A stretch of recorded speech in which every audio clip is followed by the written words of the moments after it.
الحمدللہ الحمدللہ رب العالمین، الصلاۃ والسلام علی رسولہ الامین وآلہ واصحابہ اجمعین والعاقبۃ للمتقین۔ بزرگان محترم، عزیز نوجوان اور بچوں، السلام علیکم ورحمۃ اللہ وبرکاتہ۔ اعوذ باللہ من الشیطان الرجیم، بسم اللہ الرحمن الرحیم۔ ان الصلاۃ تنہا عن الفحشاء والمنکر، صدق اللہ مولانا العظیم۔ سورہ عنکبوت کی آیت نمبر 45 میں اللہ تعالیٰ کا ارشاد ہے، نماز فحش اور برائیوں سے روکتی ہے۔ میں نماز کی فضیلتیں بیان کرنے کے بجائے نماز کے مقصد پر میں توجہ دوں گا، اور خاص طور پر جو نوجوان بچے بیٹھے ہیں ان سے میں مخاطب ہوں۔ بقایا بڑے حضرات تو سمجھدار ہیں۔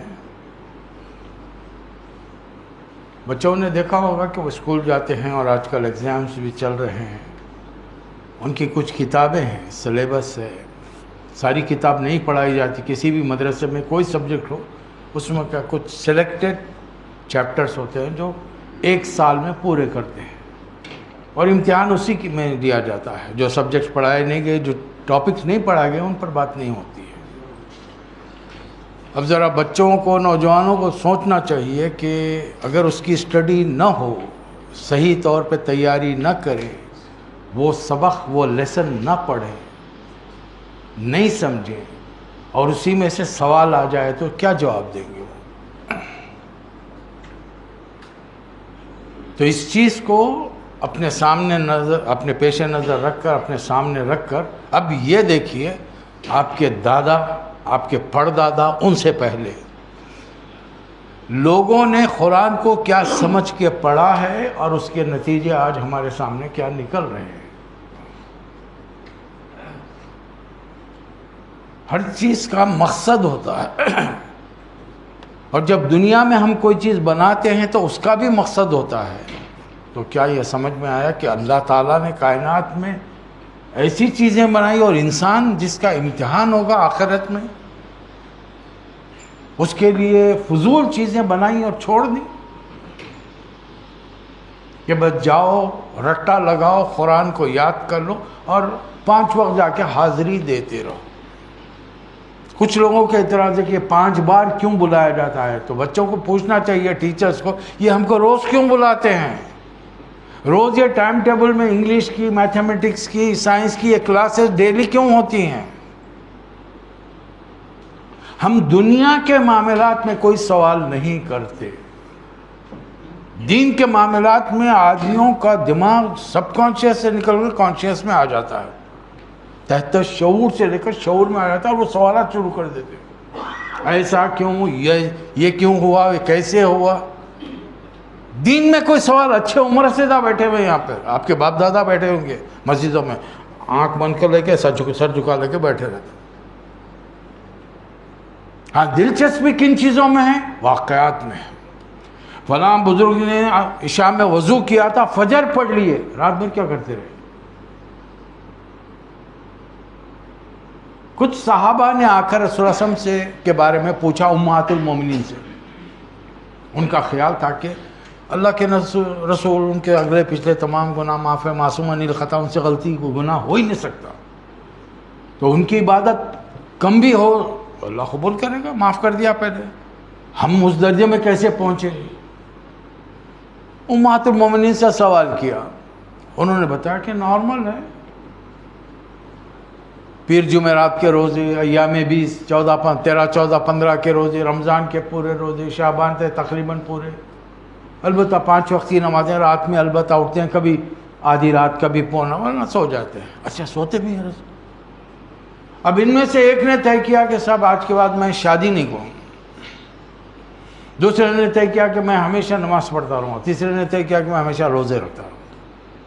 یہ آج کے دور کے ہمارے جیسے دیندار نہیں ہیں، یہ صحابہ ہے رسول اللہ صلی اللہ علیہ وسلم کے کمپینینز، اور جن کو اللہ نے اب سرٹیفکیٹ دے دیا ہے، رضی اللہ عنہم ورضوا عنہ۔ یہ محمد صلی اللہ علیہ وسلم کے تمام ساتھی اللہ سے راضی ہیں، اللہ ان سے راضی ہے۔ رسول اللہ جب گھر واپس آئے تو آپ کو اطلاع بھی دی. امہات المومنین نے بتایا کہ کچھ لوگ آئے تھے آپ سے سوال کے بارے میں پوچھ رہے تھے, ہم نے یہ جواب دیا. پھر انہوں نے جو کہا وہ بھی بتا دیا. رسول اللہ صلی اللہ علیہ وسلم نے ان کو بلایا اور فرمایا کہ میں تم سے زیادہ اللہ سے ڈرتا ہوں, میں نماز پڑھتا بھی ہوں اور آرام بھی کرتا ہوں, میں روزے رکھتا بھی ہوں اور چھوڑتا بھی ہوں, میں نے نکاح کیے ہیں, ازواجی تعلقات بھی میرے رہتے ہیں. النکاح یہاں پھر اس کے بعد وہ معناس تاریخی الفاظ ہیں جو آپ لوگوں میں سے بیشتر نے نکاح کے موقع پر اللہ کے فضل سے نہیں سنے ہوں گے. وہ امام خاجی صاحب پڑھ کے نکل گئے, النکاح من سنتی فمن رغب عن سنتی فلیس منی. نکاح میری سنت ہے اور جو اس میری سنت سے انحراف کرے گا, اس سے منہ موڑے گا, وہ مجھ میں سے نہیں ہے. اب بتائیے, اللہ کے نبی نے عبادت کا شوق اور ذوق رکھنے والوں کو روک دیا. ایک پرٹیکولر اسٹیج کے بعد میں بس. ایک بار حضرت زینب رضی اللہ تعالیٰ بڑی بیٹی کے گھر گئے, وہ گھر میں نہیں تھی, ان کے حجرے میں درمیان میں چھت سے ایک رسی لٹک رہی تھی. کام کرنے والی سے پوچھا یہ کون ہے, یہ کیا ہے, کس لیے ہے؟ کہا کہ زینب رضی اللہ تعالیٰ عنہ رات بھر عبادت کرتی, نماز پڑھتی, اب کھڑے کھڑے جب تھک جاتی ہے تو رسی کا سہارا لے کر آپ کھڑے رہتی, یعنی پیروں میں اتنی طاقت نہیں. نبی صلی اللہ علیہ وسلم نے فرمایا کھول دو رسی. پھر کیا فرمایا, تم عبادتیں کرتے ہوئے تھک جاؤ گے, اللہ قبول کرتے ہوئے نہیں تھکے گا, اس لیے اتنی کرو جتنی اللہ نے تم پر فضل کیا. آپ کا کیا خیال ہے جن کی مادری زبان عربی ہو اور جو رسول اللہ صلی اللہ علیہ وسلم کی تربیت میں زندگی گزار رہے ہوں, وہ قرآن کو سمجھے بغیر نہیں پڑھتے؟ یہ بچے جو مدرسے کو جا رہے ہیں, اگر ان کو سائنس کے ٹیچر نے سائنس نہیں سمجھائی, وہ میتھمیٹکس کے اصول و الجبرا نہیں سکھائی, وہ ایکویشنز نہیں بتائی, یہ بچے ہمارے ایگزام میں کامیاب ہو سکتے ہیں؟ یعنی ہم اس کے لیے والدین بہت ہوشیار ہیں, بہت ذہین ہیں. اپنے بچوں کی دنیا بنانے کے لیے جب بچے کے بارے میں محسوس کریں کہ میرا بچہ سائنس میں اتنا اوکے نہیں ہے, ویک ہے, کمزور ہے, ٹیوشن لگا دیا جاتا ہے, میتھمیٹکس کا ٹیوشن لگا دیا جاتا ہے. کیا ہوگا بھائی؟ اچھی میتھ سیکھ لے گا, انجینئرنگ میں داخلہ لے گا, بہت اچھا اکاؤنٹنٹ بن جائے گا, دنیا کے 4 پیسے کما لے گا. ہم تو کلمہ گو ہیں نا, ہمارا ایمان یقین ہے کہ مرنا ہے ڈیفینیٹلی, مرنے کے بعد ایک دن زندہ ہونا ہے, یوم القیامہ. اس دن حساب کتاب ہوگا. جو نیکی کرے گا نیکیوں کا فمن اما ما اوتی بکتابہ بیمینہ فیقول ہاؤم اقرؤوا کتابیہ. جس کے سیدھے ہاتھ میں نامہ اعمال دیا گیا وہ کہے گا میں پڑھو میرا نامہ اعمال. یعنی وہ بچہ جو ڈسٹنکشن لایا ہے, اپنے گھر والوں کی طرف لوٹ کے جا رہا ہے, دیکھو میرا رپورٹ, جسٹ سی مائی رپورٹ کارڈ, میں ڈسٹنکشن میں کامیاب ہوں. دوسرا جس کے بائیں ہاتھ میں نامہ اعمال دیا, یا لیتنی کنت ترابا, کاش مٹی ہو تو میرا حساب نہیں ہوتا. یہ معاملہ ہمارے ساتھ قیامت میں نہیں ہوگا. شفاعت پر ابھی بات ہو چکی ہے. جتنا ہماری سمجھ ہے, جتنا ٹوٹا پھوٹا مطالعہ ہے, ہم نے بات رکھی آپ کے سامنے. ہر کسی سے توقعات مت رکھ لے کہ فلاں شفاعت کرے گا, فلاں کرے گا. جو بھی شفاعت ہوگی حضرت سب سے بڑھ کر شفاعت ہوگی مقام محمود پر فائز ہو کر نبی کریم صلی اللہ علیہ وسلم کی. لیکن وہ بھی کیا ہے؟ مشروط ہے, من اذن لہ الرحمن وقال صوابا. جب تک کہ رحمان کی اجازت نہیں ہوگی وہ کوئی شفاعت نہیں کرے. اللہ کو معلوم ہے کہ انسان بھول جاتا ہے, اس کی فطرت میں اللہ نے بھول رکھی ہے. ورنہ آپ دیکھیے نا, جن کے والدین بچپن میں گزر گئے, اگر وہ زندگی میں ہر وہی غم مناتے رہیں گے تو زندگی میں کوئی کام نہیں کر سکتے. کسی کے والدین چلے گئے, کسی کے بہن بھائی, دوست احباب, بیوی, بچے, سب. اور اللہ تعالیٰ نے ان تمام صدموں سے ہمارے نبی کو گزارا صلی اللہ علیہ وسلم. پیدا ہونے سے پہلے والد چلے گئے، 6 سال کے ہیں والدہ چلے گئی، 8 سال کے ہیں چاہنے والے دادا چلے گئے، جوان ہوئے شادی ہوئی.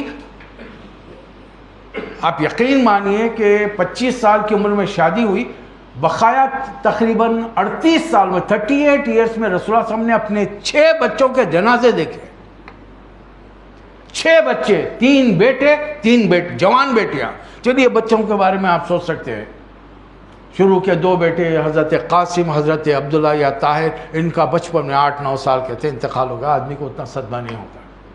جوان بیٹی جس کی شادی ہو چکی ہے، حضرت زینب، حضرت رقیہ، حضرت ام کلثوم.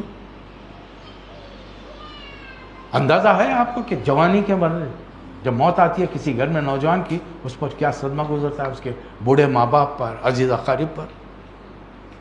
اللہ تعالیٰ نے ان تمام صدموں سے اس کا نتیجہ یہ نہیں نکلا کہ نبی صلی اللہ علیہ وسلم نے اس دن کی نمازیں چھوڑ دی، صحابہ غم میں بیٹھے ہوئے. نہیں، نمازیں وقت پہ ادا ہو رہی ہیں اور باجماعت ادا ہو رہی ہیں. اب 5 بار بلایا جا رہا ہے، حی علی الصلاۃ، حی علی الفلاح. تو صحابہ کرام بغیر سوچے سمجھے کہ یہ سورہ پڑھتے تھے. ہم اس بارے میں دماغ میں اپنے دماغ کو اٹھانا نہیں چاہتے. وہ صدیوں سے جو تھپک کے سلایا گیا ہے ہم ویسے سونا چاہتے ہیں. دنیاوی معاملات میں ہم اب ہر فیلڈ میں جو آدمی ہے بہت تیز ہے اور اس کو دن رات یہ فکر ہے کہ میرا یہ کاروبار، میرا یہ کام، میری یہ پوزیشن بڑھتی رہے. دین کے معاملے میں نہیں. حالانکہ دین نے آپ کو ایکسٹرا کا ورک لوڈ نہیں دیا ہے، آپ کو لیمیٹیشنز میں رکھا ہے. لیکن شرطیں رکھی ہے. نماز تم اپنے وقت پر پڑھو گے؟ نہیں. ان الصلاۃ کانت علی المؤمنین کتابا موقوتا، وقت مقررہ پہ نماز ادا کرو. اور یہ نماز کے ضمن میں گزشتہ عرض کر چکا ہوں آپ سے. جبرائیل آئے، پہلے اول وقت نماز پڑھائی، دوسرے دن آئے آخر وقت پڑھائے، اور فرمایا کہ درمیانی وقت بہتر. اول وقت ابھی نماز کا وقت ہی شروع نہیں ہوا، تم پڑھو گے تو وہ نماز ادا ہی نہیں ہوگی. آخر وقت اگر تو وہ وقت ختم ہونے کے بعد نماز پڑھو گے قضا ہو جائے گی. آخر یہ ٹائم ٹیبل کیوں؟ یہ ٹائم ٹیبل کی پابندی ہم مدرسوں میں، فیکٹریوں میں، دفتروں میں تو کرتے ہیں. اللہ ماشاءاللہ کبھی لیٹ ہو گئے، اور لیٹ ہو گئے تو بڑے عاجزی کے ساتھ ہاتھ پیر جوڑ کے جا کے بہت آج لیٹ ہو گیا، مینیجر صاحب آج لیٹ ہو گیا. وہاں تو عاجزی ہے. کبھی کسی کی نماز قضا ہوئی اور وہ قضا ادا کرنے کے لیے مسجد میں آیا یا گھر میں قضا کی نماز پڑھی، وہ معافی کی کیفیت اللہ کے سامنے ہے ہماری؟ کبھی وہ شرمندگی محسوس کرتے ہیں؟ اور ہم میں سے کون یہاں بیٹھا ہوا ہے ایک شخص ہاتھ اٹھا کر بتائے کہ اس نے ساری زندگی پوری نمازیں جوان ہونے کے بعد سے بالغ باجماعت پڑھی ہیں؟ ہمارے والدین نے پڑھی، اطمینان سے بیٹھے ہوئے سارے کے سارے. ہم اپنے آپ کو جگانا چاہتے ہیں. مجھے معلوم ہے کہ میرے والدین اتنے نماز کے پابند نہیں تھے، انہوں نے مجھے کبھی مارا. حساب کتاب ہوگا. اب ان کو بچانے کے لیے اب میں کیا کروں؟ میں اپنی عبادات کی پابندی کروں، میں کچھ ایسا کروں کہ اللہ ان کو پکڑنے سے بچ جائے، وہ اللہ کی پکڑ میں آنے سے بچ جائے، اور پھر قیامت کے دن ان کو چھوٹ مل جائے.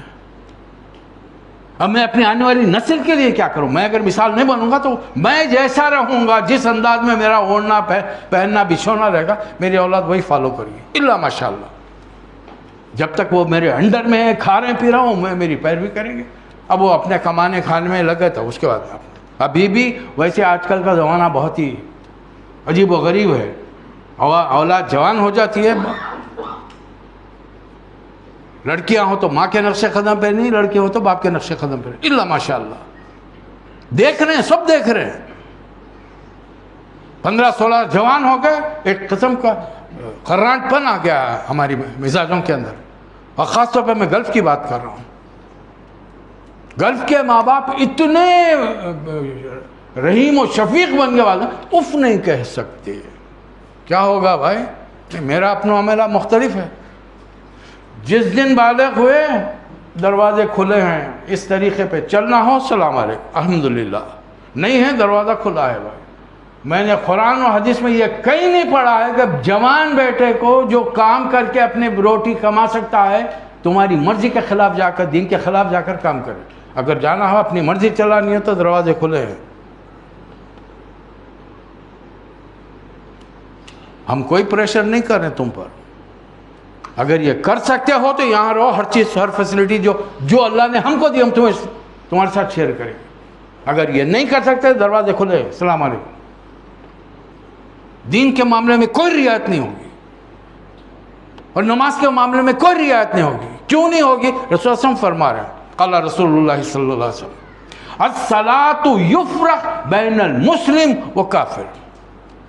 نماز فرق کرتی ہے کافر اور مسلم کے بیچ میں. اب وہ نماز کا کیا فائدہ جس کو جاہلوں کے جیسا پڑھا جائے، رٹا لگا کے سورہ فاتحہ کیا پڑھ رہے ہیں، اللہ سے کیا مانگ رہے ہیں، اس کی بزرگی کیا بیان کر رہے ہیں، کچھ پتہ نہیں ہے. میں آپ کی بات نہیں کر رہا ہوں. ذرا پلٹ کر اپنے گھروں میں، اپنے ملکوں میں دیکھیے، آپ کے ہمارے اپنے رشتہ داروں کو ہم دیکھیں، قرآن سمجھتے ہیں، سوروں کے معنی معلوم ہیں ان کو. کبھی ہم نے گلف والوں نے جو اتنی تقریریں سنی ہیں، اتنے چیزوں کو پڑھنے کا، سمجھنے کا موقع ملا ہے عربوں کے ساتھ رہ کر. ارے عربوں کے ساتھ رہتے ہیں، آپ کا کیا خیال ہے وہ لوگ قرآن کو سمجھتے ہیں؟ ارے مکمل نہ سمجھے، تھوڑا بہت تو معنی مفہوم سمجھ میں آ جاتے ہیں نا. جیسا ہماری انگریزی خراب ہو، ٹوٹی پھوٹی، سامنے والا بول رہا تو ہم کو بھی تھوڑی بہت انگریزی کچھ معنی سمجھ میں تو آ جائیں کیا کہہ رہا ہے وہ. اس بارے میں کوئی غور و خوض کا موقع ہی نہیں. اس بارے میں سوچنا ہی نہیں چاہتے ہم. یہ وہی معاملہ ہے اس بچے کا جو میتھمیٹکس کا، سائنس کا امتحان دینے جا رہا، کتاب کو اس نے خالی ناظرہ پڑھ لیا بغیر سمجھے گئے. آپ کا کیا خیال ہے، پاس ہو جائے گا وہ؟ یہ جو ٹیوشن جو لگایا ہے آپ نے، کیا وہ ٹیوٹر اس کو سمجھا رہا ہے یا نہیں سمجھا رہا؟ یہ مجھے اس سوال کا مجھے جواب چاہیے. تو پھر کس لیے پیسے دے رہے ہیں آپ؟ اسکول جانا کافی ہے اس کے لیے. ٹیوشن کی کیا ضرورت ہے؟ ایکسٹرا منی دینے کی کیا ضرورت ہے بھائی؟ جب اس لیے دے رہے ہیں کہ وہ 40 بچوں کی کلاس میں نہیں سمجھ پائے گا، یہ ٹیوٹر میرے بچے کو بٹھا کر اس کے ذہن کو صاف کرے گا، اس کے ذہن میں شک ہیں، سوالات ہیں، ان کو کلیریفائی کرے گا. میں اس لیے بھیج رہا ہوں ایکسٹرا منی دے کر، ورنہ اسکول میں بھی فیس دی جا رہی ہے. اور ہم سمجھتے ہیں کہ اللہ تعالیٰ نے قرآن دے کر بھیجا ہے. بعض لوگ کہتے ہیں مجھے دیکھیے ثواب عذاب اس وقت قیامت میں ملے گا. رسول اللہ صلی اللہ علیہ وسلم کی حدیث نے مجھے سمجھایا کہ قرآن کے صرف ناظرہ پڑھ لینے سے کوئی ثواب نہیں ملے گا. ہو سکتا ہے میرے ساتھیوں میں سے کسی نے کہا ثواب ملے گا. کیسا معلوم ہوگا دنیا میں آپ کو ثواب ملا نہیں ملا؟ کلیئر بتائیے نا، آپ کو کیسے معلوم ہوگا؟ نہیں معلوم ہوا. کب معلوم ہوگا؟ مرنے کے بعد میں. ابھی ہم مر گئے، ابھی تو ہم زندہ ہیں. جب ہم زندہ ہیں اور چاہتے ہیں کہ آخرت میں کامیاب ہو، اللہ کی کتاب کو ناسمجھی سے پڑھیں. اور یہ صرف یہ سمجھ لیں نہیں صاحب ترجمہ پڑھوں گا تو بہک جاؤں گا. اللہ نے ترجمے کیے ہیں بھائی قرآن مجید میں، اللہ ترجمہ کرتا ہے. کبھی معلوم ہوا آپ کو؟ حالانکہ اس سے پہلے کئی بار میں کہہ چکا ہوں، اللہ تعالیٰ مختلف زبانوں کے ترجمے ہم کو دے رہا ہے. عربی میں موسیٰ علیہ السلام کی زبان کیا تھی؟ Any body? ہبرو. موسیٰ علیہ السلام نے ہبرو میں دعا کی نا. موسیٰ علیہ السلام نے اللہ سے شکایت کی. اللہ تعالیٰ نے ان کی، میں نے پہلے قرآن کی آیت کیا شروع کی نماز کے لیے، جس میں اللہ نے ان کے بارے میں فرمایا اقیموا الصلاۃ لذکری، میری یاد میں نماز قائم کرو. کس زبان میں کہا ہوگا موسیٰ علیہ السلام نے؟ ہبرو میں. اللہ تو قرآن میں بیان کر رہا ہے، تو قرآن میں ہبرو کو ایز اٹ از ورڈنگ کو کوٹ نہیں کیا، اللہ نے اس کا ٹرانسلیشن عربی میں کر کے ہم کو سمجھایا. موسیٰ علیہ السلام نے شکایت کی یا قومی لما توذوننی وقد تعلمون انی رسول اللہ علیکم، اے میری قوم تم مجھے کیوں اذیت دے رہی ہو، کیوں پریشان کر رہی ہو، کیوں تکلیف دے رہی ہو، جبکہ تم جانتی ہو کہ میں اللہ کا رسول ہوں. معجزے بتا رہا ہوں، یہ لاٹھی ڈالتا ہوں اژدہا بن جاتی ہے. موسیٰ علیہ السلام اللہ سے شکایت کیا عربی میں کر رہے ہیں، ہبرو میں کر رہے ہیں. بھائی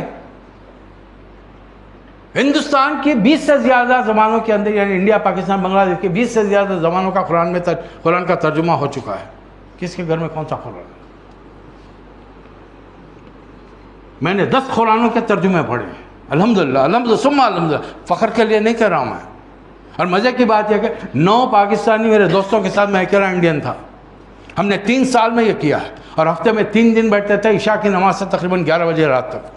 3 سالوں میں ہم نے یہ 10 قرآن مختلف لوگ پڑھتے ہیں، ان کا پورا ترجمہ کس نے کیا لکھا ہے، ایک نتیجے پہ پہنچے سوائے لفظی الفاظ کے، مختلف الفاظ کے استعمال میں معنوں میں کوئی فرق نہیں ہے۔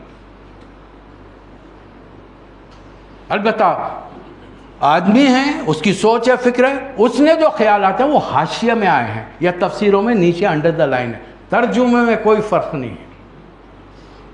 جب ورنہ برسوں تک ہم بھی یہی سمجھتے رہے، قرآن پڑھ کے بٹ گیا، لا حول ولا قوت۔ MBBS کی ساری کتابیں انگریزی کی ہیں، انجینئرنگ کی ساری انگریزی کی ہیں، MBA کے پوری انگریزی کی ہیں، وہ پڑھے، غیر مسلموں کی لکھی ہوئی ہم بھٹک رہے نہیں، بہک رہے نہیں۔ اللہ کا کلام پڑھ کر ہم بھٹک جائیں، اور کون بھٹکا رہا ہم کو؟ ایک عالم دین، اس کو خدا کا ڈر نہیں ہے، اس کو دنیا کمانا نہیں ہے، اس نے اپنے بچوں پر سختی کر کے اپنے آمدنی کو روک کر اللہ کے دین کی خدمت کی ہے۔ اللہ اس کتاب کے ذریعے مسلمانوں کو بہکا دے گا، بھٹکا دے گا ان کو؟ نعوذ باللہ، کیا خیال ہے ہمارا؟ یہ مجھے کسی نے بتایا نہیں، اطراف کے ماحول نے میرا ذہن بنا دیا تھا کہ نہیں، دین نہیں پڑھنا چاہیے، دین بھٹک جائے۔ اچھا دین پڑھوں تو کیا پڑھوں؟ شیعہ پڑھوں، سنی پڑھوں، حنفی پڑھوں، شافعی پڑھوں، مالکی پڑھوں؟ ارے قرآن حنفی شافعی پہ نہیں، شیعہ سنی پہ نہیں اترا، محمد صلی اللہ علیہ وسلم پہ اترا ہے۔ محمد صلی اللہ علیہ وسلم کیا تھے؟ اللہ نے کیا فرمایا؟ ہوا سماکم المسلمین من ھذا ومن قبل، آج بھی وہی مسلم نام ہے، کل۔ اب یہ تو وہ بات ہے، آپ پڑھے لکھے ہیں، میں پڑھا لکھا ہوں، میں انڈیا کا ہوں، حیدرآباد کا ہوں، میں کون سے، میں نظام کالج میں پڑھا ہوں، عثمانیہ یونیورسٹی پڑھا ہوں۔ کسی تعلیم کو کسی جگہ حاصل کر کے وہ ادارے کا نام لینے سے میں وہ ادارہ نہیں ہو گیا، میں ادارے کا فالو کرنے والا نہیں ہوگا، اس لیے کہ میری ابتدائی تعلیم یونیورسٹی میں نہیں ہوئی، ایک مدرسے میں ہوئی، مدرسہ دینی مدرسہ نہیں تھا، اور میری تعلیم یونیورسٹی سے پہلے کالج میں ہوئی، انگلش میڈیم میں ہوئی۔ صرف دنیا میں اپنی ڈگری کو ریکگنائز بتانے کے لیے مجھے بتانا پڑا ہے I am a post graduate from Osmania university, that's all. ہم نے اسی یونیورسٹی کو اپنی پہچان بنا، نہ ہم انڈین رہے، نہ حیدرآبادی رہے، نہ کوئی چیز نہیں، میں بس عثمانین ہوں۔ فقہ کے معاملوں کو ہم نے اس طریقے سے بنا دیا، وہ دین کو سمجھانے کے لیے تھا۔ امام ابو حنیفہ، امام شافعی، مالک، حنبل، تمام ائمہ، ان کے تقریباً ختم ہونے کے انتقال کے بعد میں حضرت امام بخاری نے 30 سال زندگی کے لگا کر بخاری شریف لکھی ہے۔ امام بخاری کا ادھر کوفہ میں انتقال ہوتا ہے، ہزاروں میل دور بخارا میں امام بخاری پیدا ہوتے ہیں، اٹھائیے تاریخ پیدائش دیکھ لیجئے، وہی سال ملے گا آپ کو۔ پھر ارے آپ کے میرے tip of the finger button دبائیے، بخاری ہمارے جیبوں میں ڈاؤن لوڈ پڑی ہوئی ہے۔ کبھی خیال آیا اس کا؟ میں نے رسول اللہ علیہ وسلم کی حدیث سنائی، صلو کما رأیتمونی اصلی، نماز ایسے پڑھو جیسے مجھے نماز پڑھتا ہوا دیکھ رہے ہو۔ کیسا دیکھیں گے ہم؟ ان چیزوں کو پڑھ کر دیکھو۔ اگر ایک صحابی نے یہ بتایا کہ رسول اللہ علیہ وسلم نے ایسے نماز پڑھی، پڑھو بھائی۔ کسی دوسرے نے بتایا نہیں میں ایسے پڑھتا ہوا دیکھا ہوں۔ اب مجھے ایک بات بتائیے، ایک واقعہ میں مختصر کر کے آج کی تقریر ختم کروں گا۔ نبی صلی اللہ علیہ وسلم سے ملاقات کے لیے بڑے دور کے علاقے سے ایک صحابی آیا۔ اتفاق کی بات ہے رسول اللہ علیہ وسلم جو جبہ پہنتے تھے اوپر کے بٹن کھلے ہوئے تھے، بٹن کھلے ہوئے۔ وہ جب واپس گئے زندگی بھر انہوں نے بٹن نہیں لگایا۔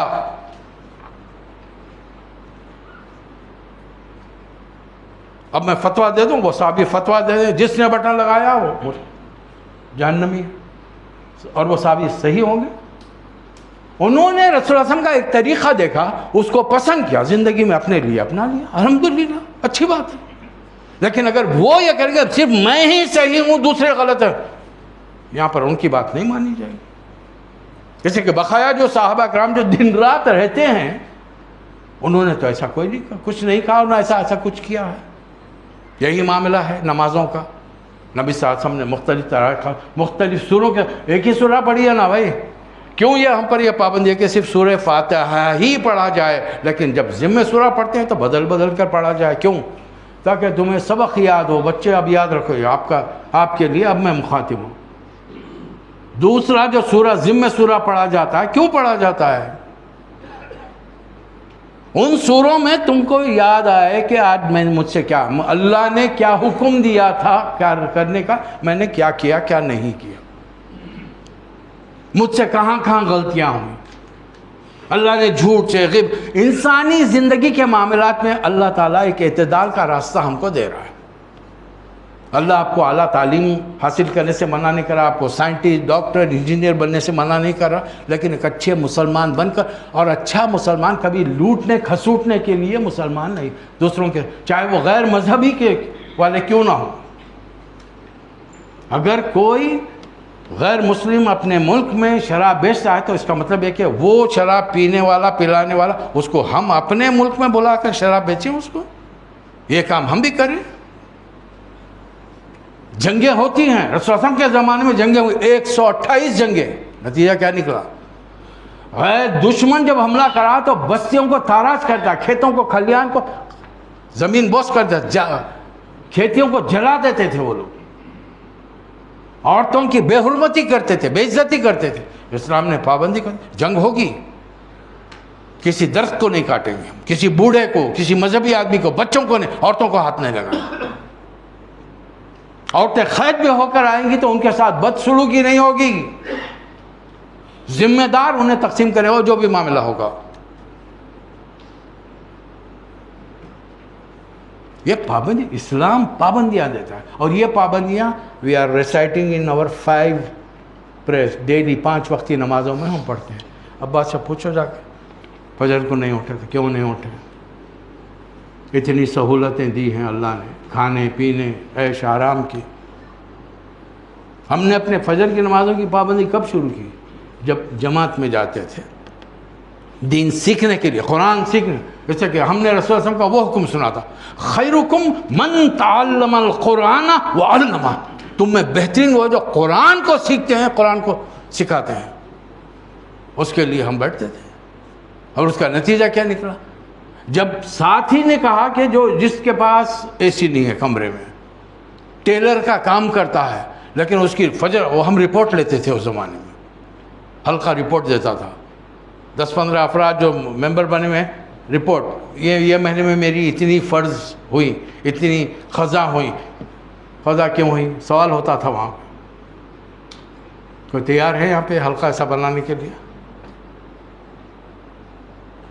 فوری دین سمجھ میں آ رہا نہیں صاحب، عبادات کا معاملہ اللہ سے ہے، جواب حساب کتاب اللہ کو دینا پڑے گا، بندوں کو کیوں دیں؟ آپ کو یہ معلوم ہے کہ عصر میں آنے والے فرشتے فجر تک ساتھ رہ کر ہمارے رات بھر کی، عصر سے فجر تک کی رپورٹ لے کر اللہ کے دربار میں جا رہے ہیں. فجر میں جو آ کے جوائن کرتے ہیں وہ عصر میں جا رہے ہیں، وہ ہماری نمازوں کی رپورٹ نہیں لے جا رہے.